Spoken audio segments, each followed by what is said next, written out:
it just for clarification? Jeffrey Tapia. Okay. And you are a Bakersfield resident? Yes, Bakersfield resident. Okay. So Wednesday night, take me through what happened Wednesday night that led to your arrest. I was off some pills and I got picked up, went to go to the weed shop, tried to chill, and everything just got in the wrong place, wrong time, you know, like, it's not bad, like. So, go ahead. Just, they picked me up, like, got picked up and just ended up at the wrong place, wrong time. So really. you knew the other two? The other two are my friends. They're what my so-called friends. They're here too, but I mean it's the same case. But who knows what way it's gonna turn, you know? So, like you're saying, so they were already in the car, is yeah. my understanding, and they were picking you up because. Yeah, they picked me up because we were gonna go chill, smoke some weed. I was all fucked up off some Zadney bars, so really I couldn't really do shit because I was Zadney bars are like heroin, so it's just pass out, you start nodding out, you know, you're just fucked up. And even when the cops got me, I was fucked up, like I couldn't even stand up right. I had probably like 11 bars, so I really wasn't at my right mind, you know. It's pretty fucked up. Okay. If you don't mind the language. Oh, my bad. Okay. So, so you're picked up and you're driving. What happens next? I honestly, all I remember is that we were smoking in the car, and I just remember they just started arguing, and I don't even remember what happened after that. I remember we pulled up at one of my homegirls' house, and then that's it. Like, the cops were on us. That's all I could really remember. Do you remember gunshots?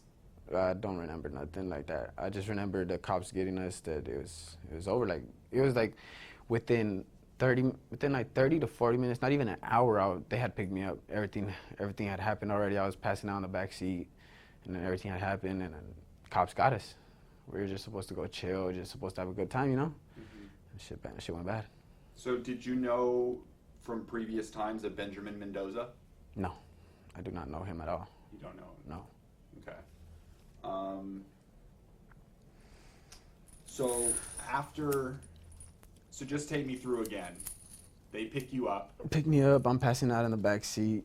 I'm just fucked up, trying to lay back, and we just pulled up. We were driving everywhere, and I remember we pulled up, and I called the homie to come to the car. That I'm tired already. I wanted to leave, and from there, just like we get pulled over. No, we were parked in front of a house on Oswell, waiting for somebody to come out to meet us. We're gonna smoke and then go home. And before that, before we could go home, before they could even come out the house, the cops got us, and there was a gun in the car, there was bullets, there was bullets in my pocket. Like, that's how fucked up I was, that they probably handed me some bullets and I put them in my pocket like a dumbass, you know, like I was trying to wipe them, something like that. Like, that's what I remember. Just, I had bullets, they showed me a box, and then I emptied it backwards, so I had to wipe it, and I ended up putting some in my pocket.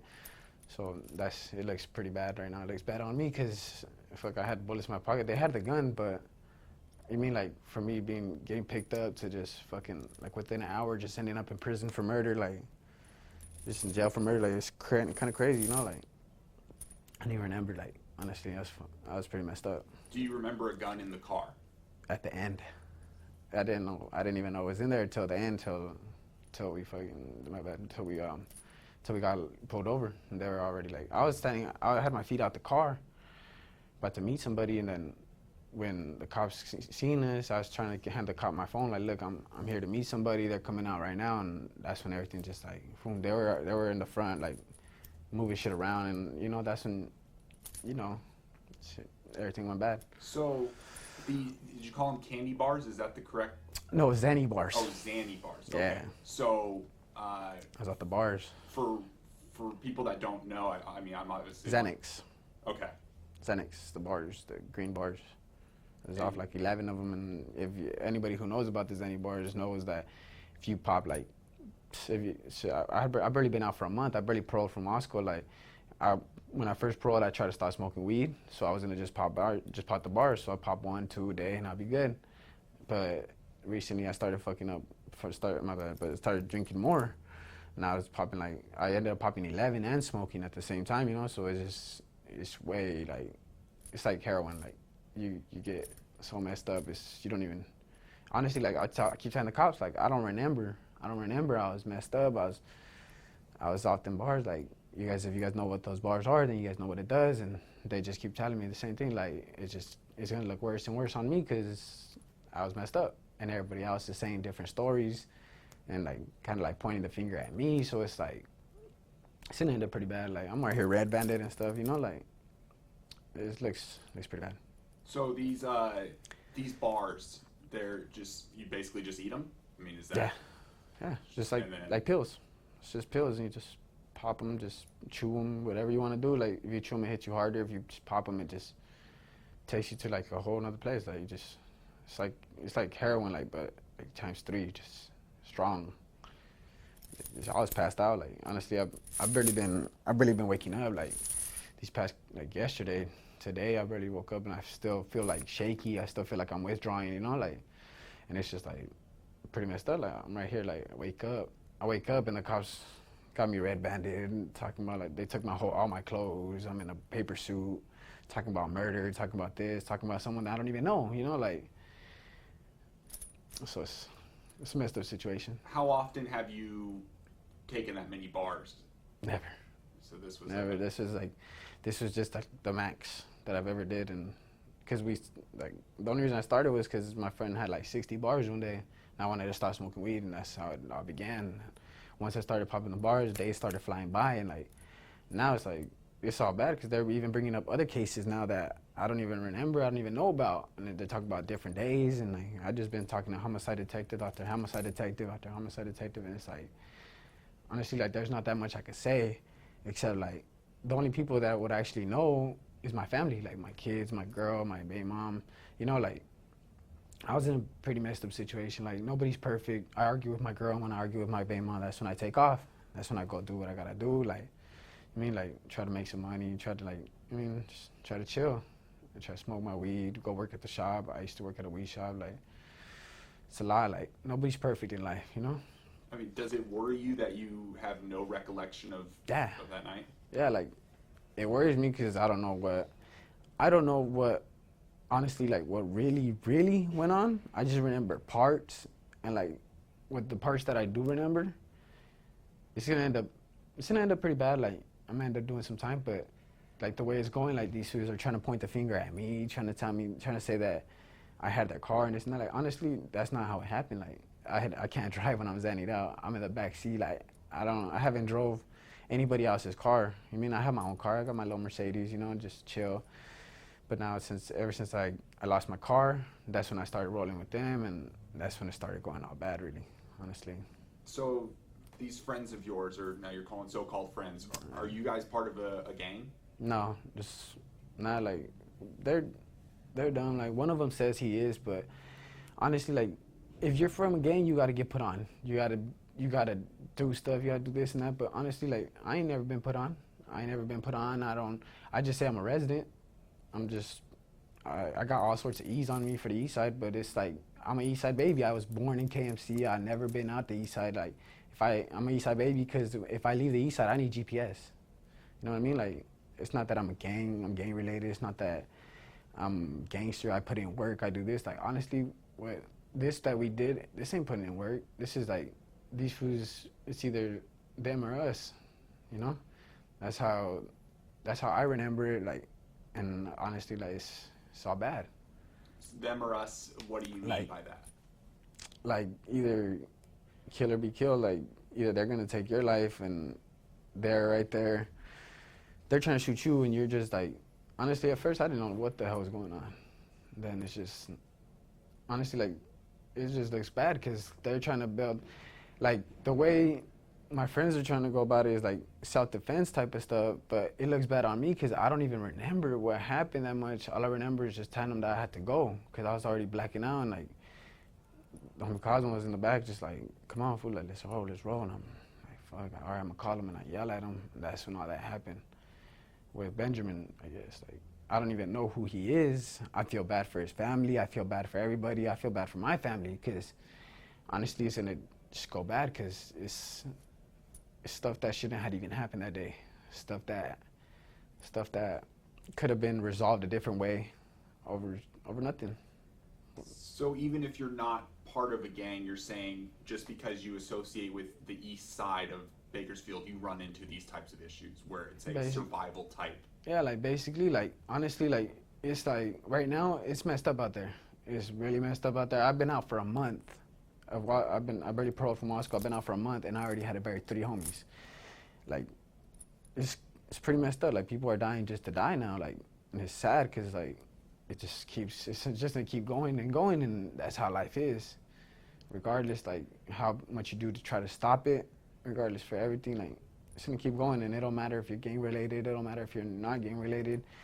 If you got that attitude, and it's like fuck everybody else. My bad, but like fuck everybody else. But it's either I don't know. That's just how life goes, I guess.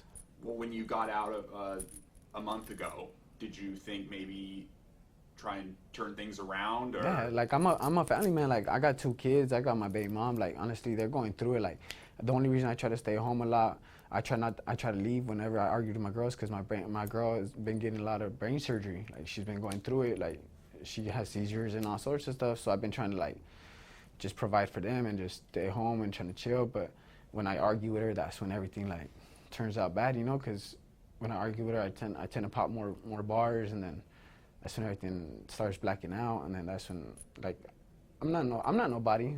I'm not nobody really. Honestly, like I'm just somebody that happened to be in the car. So it still goes bad on me, you know. Still red band. There's still murder. Still more shit adding up. But still more stuff adding up to it. It's all bad. I mean, what at this time now, like you said, you're kind of sobering up in a way. Mm-hmm. I mean, what are the thoughts going through your head at this time? Honestly, I just been like out of my mind. Like honestly, I don't even feel like I'm gonna get out. I'm just like, damn, like, you know, I look at my paperwork, I look at everything that it says, and it's just like, I talk to the homicide detectives, I try to tell them everything I know, I try to tell them everything, and honestly, they just tell me the same thing, like, it looks bad. Like either way we go about it, it just looks bad. So honestly, it's just like, through my head, it's just like, all I could really say is just like, damn. You know, like, I was just out like the other day, you know? Just barely got out. And now I'm back, might not even get out. I mean, let's say you were to. I mean, what, are you going to make changes? Yeah, I'm a dip out of Bakersfield. I'm done. Like, if I do make it out, I'm done. Like, I don't even want to be around anybody that I used to mess with, anybody. All I want is my kids, my girl, and just probably end up going to Mexico with my real dad or something, you know, like dip out of town with my brother. My brother's in Tennessee, out there working, like he's doing good.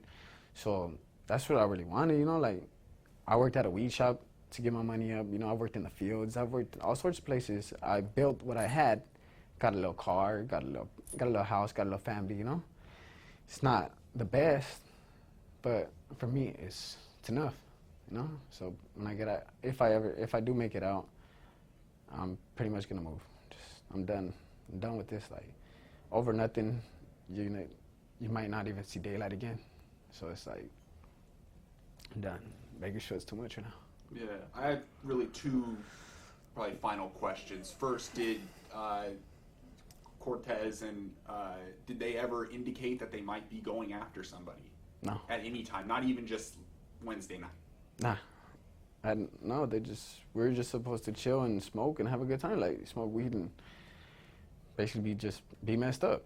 Just relax and get your mind off of stuff, you know? Mm-hmm. That's how it's supposed to go down, and just went a whole different direction.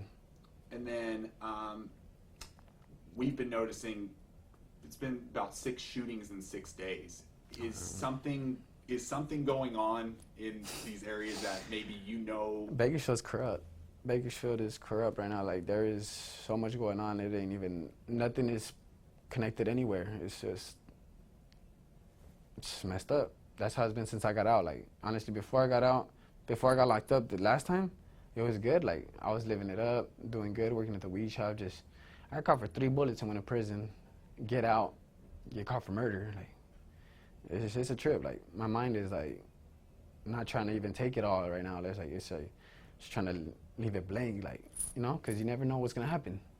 Everybody could turn on you. Everybody could all go bad. Better to expect the worst and hope for the best. Then, honestly, I can't cry about it now. I'm here. It happened. Like, I feel bad. I feel bad for a lot of people. Because shit should never happen like that. So it's like, that's all I could really say is I'm sorry. Like, honestly, shit happens. And I don't know who that person was, Benjamin. I don't know his family, but I apologize for everything that happened because nothing should have happened like that. Anything else you want to add? Just really just be careful out there, like everybody that is out there in Bakersfield right now, because it's getting wild. It's getting wild out there. And it don't matter where you're from. It don't matter who you are. Nobody's untouchable, and that's how it is anywhere, basically. Okay. Well, thank you. Thanks for sitting down with us.